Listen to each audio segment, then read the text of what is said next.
Assalamualaikum, I am Muzaffar Sultan and welcome to Factual Point. From this video we are going to start Perfect Continuous series. In this video we will learn Present Perfect Continuous. Present Perfect Continuous को उर्दू में fail हाल मुकम्मल जारी कहा जाता है और इसकी उर्दू में पहचान ये है कि जुमले के शुरू में या मिड में वक्त का तयन किया जाता है और इसके अलावा जुमले के आखिर में रहा है, रही है, रहे हैं वगैरह आता है।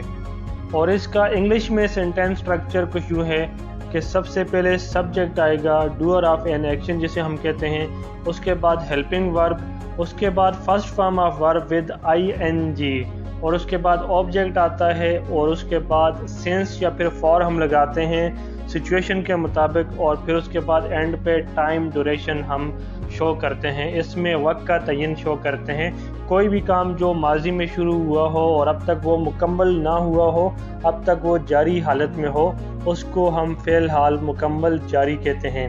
और यहाँ पर प्रेजेंट परफेक्ट कंटिन्यूस में हेल्पिंग वर्ब जो है हैज़ बीन है या फिर हैव बीन है, तो ये सिचुएशन के मुताबिक आएंगे, ये हम आगे जाकर डिस्कस करेंगे।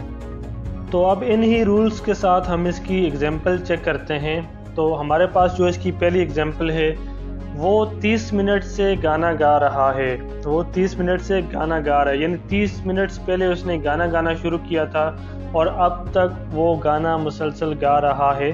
तो इस एक्शन को हम यहाँ पर एक्सप्लेन करने की कोशिश करेंगे। इंग्लिश में सबसे पहले जैसा कि मैंने बताया था कि सब्जेक्ट आएगा, subject doer of an action, यानी कोई भी काम को करने वाला, काम को सरअंजाम देने वाले को डूअर ऑफ एन एक्शन कहा जाता है या फिर सब्जेक्ट कहा जाता है।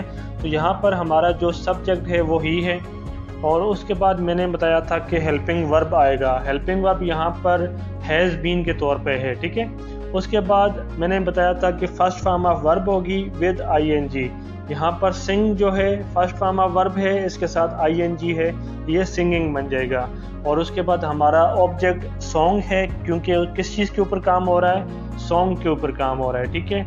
और उसके बाद मैंने बताया था कि वक्त का तयन करेंगे हम सिंस या फिर फॉर लगा के। यहाँ पर 30 मिनट से 30 मिनट है, इसलिए यहाँ पर फॉर लगेगा और फिर साथ 30 minutes. He has been singing song for 30 minutes.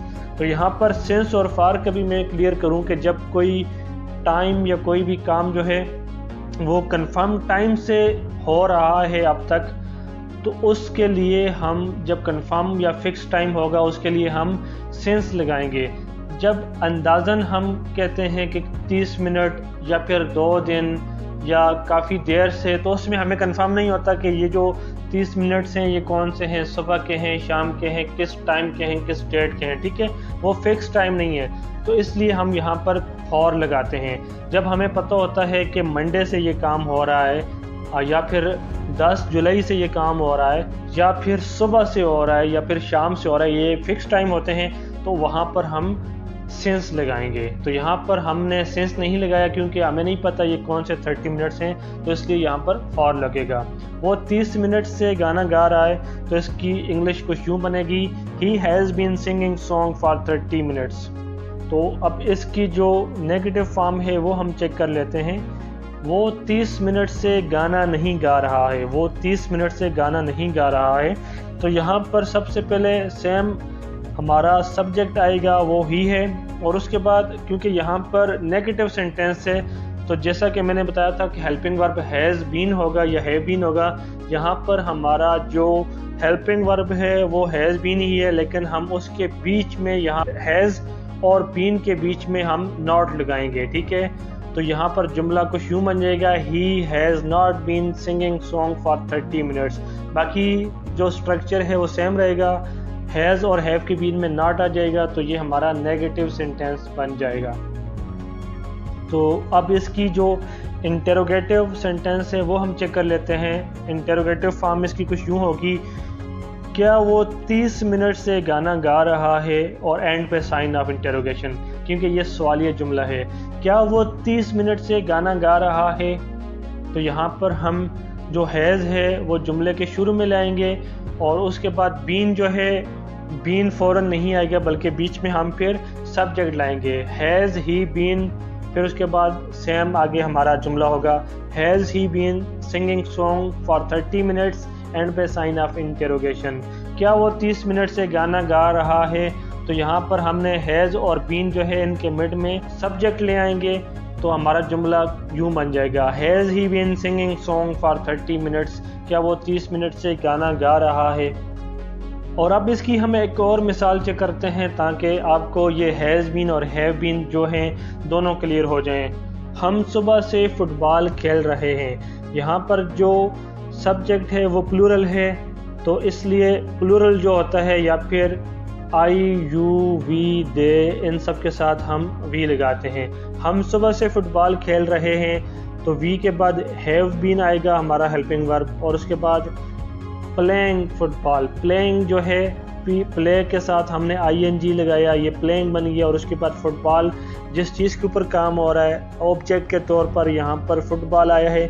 और उसके बाद सिंस मॉर्निंग, मैंने बताया था कि जो फिक्स टाइम से हम किसी काम का आगाज़ करेंगे और वो कंटिन्यूस फॉर्म में होगा, तो उस जुमले में हम सिंस लाएंगे, फॉर नहीं लाएंगे। तो सुबह से हम फुटबॉल अगर खेल रहे हैं तो उसके लिए we have been playing football since morning. अब इसकी नेगेटिव फॉर्म चेक कर लेते हैं, हम सुबह से फुटबॉल नहीं खेल रहे हैं। तो यहाँ पर सिंपल सेंटेंस होगा, रूल सेम होंगे, बस यहाँ पर हैव बीन के बीच में नॉट हो जाएगा, we have not been playing football since morning. और अब इसकी इंटरोगेटिव फॉर्म चेक कर लेते हैं, क्या हम सुबह से फुटबॉल खेल रहे हैं। यहाँ पर हैव जो है सेंटेंस के शुरू में आ जाएगा और उसके बाद मिड में हमारा सब्जेक्ट आएगा और फिर बीन आएगा, जैसे कि पिछली मिसाल में हमने डिस्कस किया था, have we been playing football since morning end पे साइन ऑफ इंटरोगेशन। तो हमारा जुमला जो है इंग्लिश में यूं बन जाएगा, have we been playing football since morning, क्या हम सुबह से फुटबॉल खेल रहे हैं। दोस्तों आज की इस वीडियो में इतना ही। मैं उम्मीद करता हूँ कि आपको प्रेजेंट परफेक्ट कंटिन्यूस क्लियर हो गया होगा, इसकी एग्जांपल्स भी आपको बता दी हैं। जो हमारी नेक्स्ट वीडियो होगी उसमें हम पास्ट परफेक्ट कंटिन्यूस डिस्कस करेंगे। तो मैं उम्मीद करता हूं कि आपको इस तरीके से सही समझ आ रही होगी। आपकी किसी किस्म की कोई राय है, कोई सवाल है, आप मुझे कमेंट सेक्शन में बता सकते हैं। And welcome to Factual Point. In this video we will learn past perfect. Past perfect को उर्दू में माजी मुकम्मल कहा जाता है और इसकी उर्दू में पहचान है, जुमले के आखिर में चुका था, चुकी थी, चुके थे वगैरह आता है। और इसका इंग्लिश में सेंटेंस स्ट्रक्चर कुछ यूँ है, सबसे पहले सब्जेक्ट आएगा, उसके बाद हेल्पिंग वर्ब आएगी और उसके बाद थर्ड फॉर्म ऑफ वर्ब आएगी और उसके बाद ऑब्जेक्ट आएगा। इसके अलावा आपको बताता चलूँ कि पास्ट परफेक्ट में हेल्पिंग वर्ब हमारा हैड यूज होगा। तो इसकी एक मिसाल चेक करते हैं, वो खाना खा चुका था। तो सबसे पहले हम यहाँ पर सब्जेक्ट ले आएंगे, वो है ही, उसके बाद हेल्पिंग वर्ब वो है हैड और उसके बाद थर्ड फॉर्म ऑफ वर्ब जो कि ईट की थर्ड फॉर्म ईटन है और उसके बाद ऑब्जेक्ट जो कि मील है। वो खाना खा चुका था, ही हैड ईटन मील, वो खाना खा चुका था। तो अब इसी की नेगेटिव मिसाल चेक करते हैं, वो खाना नहीं खा चुका था, वो खाना नहीं खा चुका था। तो सिंपली हम लिखेंगे ही हैड नॉट ईटन मील, क्योंकि यहाँ पर हेल्पिंग वर्ब के बाद नॉट आएगा क्योंकि ये नेगेटिव जुमला है। तो simply he had not eaten meal, वो खाना नहीं खा चुका था। तो अब इसकी हम इंटरोगेटिव फॉर्म चेक करते हैं, क्या वो खाना खा चुका था और एंड पर साइन ऑफ इंटरोगेशन। तो इसमें हम सिंपली ये करेंगे कि जो हमारा हेल्पिंग वर्ब हैड है उसको हम जुमले के शुरू में ले जाएंगे, उसके बाद हमारा सब्जेक्ट आ जाएगा, उसके बाद हमारा जो थर्ड फॉर्म ऑफ वर्ब है और फिर हमारा ऑब्जेक्ट और एंड पे साइन ऑफ इंटरोगेशन। तो जुमला कुछ यूँ बन जाएगा, हैड ही ईटन मील, क्या वो खाना खा चुका था। तो अब इसकी एक और मिसाल इसी तरह हम चेक कर लेते हैं, वो क्रिकेट खेल चुके थे, वो क्रिकेट खेल चुके थे, दे हैड प्लेड क्रिकेट, वो क्रिकेट नहीं खेल चुके थे, they had not played cricket, क्या वो क्रिकेट खेल चुके थे? Had they played cricket? और एंड पे साइन ऑफ इंटरोगेशन। बहुत ही इजी जुमला है, आप इसकी 2-3 मिसालों की प्रैक्टिस कीजिएगा, आपकी समझ में आ जाएगा। और आज की वीडियो के लिए यही काफ़ी है। तो आप अपनी राय से हमें कमेंट सेक्शन में आगाह कीजिएगा और इस चैनल को सब्सक्राइब करना मत भूलिएगा। तो फिर welcome to Factual Point. In this video we will learn future perfect continuous. Future perfect continuous is the last subtype of tenses series. Future perfect को उर्दू में मुस्तकबिल मुकम्मल जारी कहा जाता है और इसकी उर्दू में पहचान ये है कि जुमले के शुरू में या मिड में वक्त का तयन किया जाता है और एंड पे रहा होगा, रही होगी, रहे होंगे वगैरह आता है। और इसका इंग्लिश में सेंटेंस स्ट्रक्चर कुछ यूँ होगा कि सबसे पहले सब्जेक्ट आएगा और उसके बाद हेल्पिंग वर्ब आएगा जो कि विल हैव बीन होगा, फिर first form of verb with ING, उसके बाद सिंस और फॉर आएंगे टाइम ड्यूरेशन या फिर पॉइंट ऑफ टाइम के लिए। तो विल हैव बीन जो है यहाँ पर हर सब्जेक्ट के साथ आएगा, चाहे वो वी हो, ही हो, शी हो या फिर इट हो। तो अब हम इसकी एक मिसाल चेक करते हैं इन्हीं रूल्स के मुताबिक, जिससे हमारा ये सेंटेंस स्ट्रक्चर भी क्लियर हो जाएगा। वो 30 मिनट से गाना गा रहा होगा। तो यहाँ पर सबसे पहले सब्जेक्ट हमारा ही है, उसके बाद विल हैव बीन आएगा, फिर सिंग के साथ हम आईएनजी लगाएंगे, सिंगिंग बन जाएगा, और उसके बाद सॉन्ग जो कि ऑब्जेक्ट है। फिर 30 मिनट यहाँ पर क्योंकि बताया गया है तो उसके लिए हम टाइम ड्यूरेशन के लिए फॉर यूज़ करते हैं। जब कोई कैलकुलेटेड टाइम होता है तो उसके लिए फॉर आएगा, जब पॉइंट ऑफ टाइम होगा तो उसके लिए सिंस आएगा। तो यहाँ पर हमने फॉर लगाया है। वो 30 मिनट से गाना गा रहा होगा। He will have been singing song for 30 minutes. और अब हम इसकी नेगेटिव फॉर्म चेक करते हैं। वो 30 मिनट से गाना नहीं गा रहा होगा। तो यहाँ पर रूल्स के मुताबिक सबसे पहले सब्जेक्ट जो कि ही है, उसके बाद क्योंकि ये नेगेटिव सेंटेंस है विल और हैव के मिड में नॉट आएगा तो हमारा जुमला कुछ यूँ बन जाएगा, ही विल नॉट हैव। और उसके बाद बीन, क्योंकि ये परफेक्ट कंटिन्यूस है, परफेक्ट कंटिन्यूस में हैव बीन या हैज़ बीन या फिर हैड बीन आते हैं। तो क्योंकि हमारा फ्यूचर परफेक्ट कंटिन्यूस है तो इसलिए हैव बीन आएगा, he will not have been. और उसके बाद आगे सेम जुमले का जो पार्ट है रिपीट होगा, सिंगिंग सॉन्ग फॉर 30 मिनट्स। वो 30 मिनट से गाना नहीं गा रहा होगा। He will not have been singing song for 30 minutes. तो अब हम इसकी इंटेरोगेटिव फॉर्म चेक करते हैं। क्या वो 30 मिनट से गाना गा रहा होगा? तो यहाँ पर जो विल है ये जुमले के शुरू में आ जाएगा, उसके बाद सब्जेक्ट और उसके बाद हैव बीन एक साथ आ जाएंगे और फिर singing song for 30 minutes end पे साइन ऑफ इंटरोगेशन। तो जुमला कुछ यूँ बन जाएगा, will he have been singing song for 30 minutes. क्या वो 30 मिनट से गाना गा रहा होगा? और अब हम इसकी एक और मिसाल चेक करते हैं। हम सुबह से फुटबॉल खेल रहे होंगे।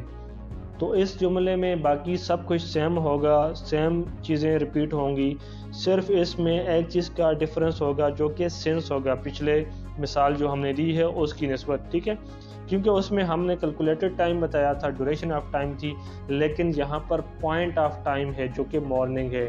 हम सुबह से फुटबॉल खेल रहे होंगे तो इसकी इंग्लिश कुछ यूँ बनेगी, सेम ही रूल्स होंगे, we will have been playing football since morning, for नहीं आएगा। ठीक है, तो अब इसकी हम इंटेरोगेटिव फॉर्म चेक करते हैं। हम सुबह से फुटबॉल नहीं खेल रहे होंगे। हम सुबह से फुटबॉल नहीं खेल रहे होंगे तो इसकी इंग्लिश कुछ यूँ बनेगी, we will not have been playing football since morning, जो कि सेम नेगेटिव वाला रूल यहाँ पर भी रिपीट हुआ है। तो अब हम जल्दी से इसकी इंटेरोगेटिव फॉर्म चेक कर लेते हैं। क्या हम सुबह से फुटबॉल खेल रहे होंगे? तो यहाँ पर विल सेंटेंस के शुरू में आ जाएगा और बाकी सारी चीज़ें सेम रिपीट होंगी और एंड पे sign of interrogation, will we have been playing football since morning. क्या हम सुबह से फुटबॉल खेल रहे होंगे? दोस्तों, हमने जो टेंसेस की सीरीज़ शुरू की थी वो अल्हम्दुलिल्लाह आज इख्तिताम पजीर हो रही है। मैं उम्मीद करता हूँ कि इस सीरीज़ में आपने काफ़ी कुछ सीखा होगा इंग्लिश टेंसेस के हवाले से। तो मैं आपसे गुजारिश करूंगा कि अगर आपको कोई भी चीज़ सही समझ नहीं आई, मुझे आप कमेंट करके पूछ सकते हैं, मैं आपको दोबारा क्लेरिफाई कर दूंगा। इसके अलावा आप अपनी कीमती राय से हमें ज़रूर आगाह कीजिएगा। तो फिर इंशाल्लाह नेक्स्ट जो हमारी सीरीज़ होगी ग्रामर के हवाले से, उसमें हम मिलते हैं आपसे। तब तक अपना ख्याल रखिएगा। अल्लाह हाफिज़।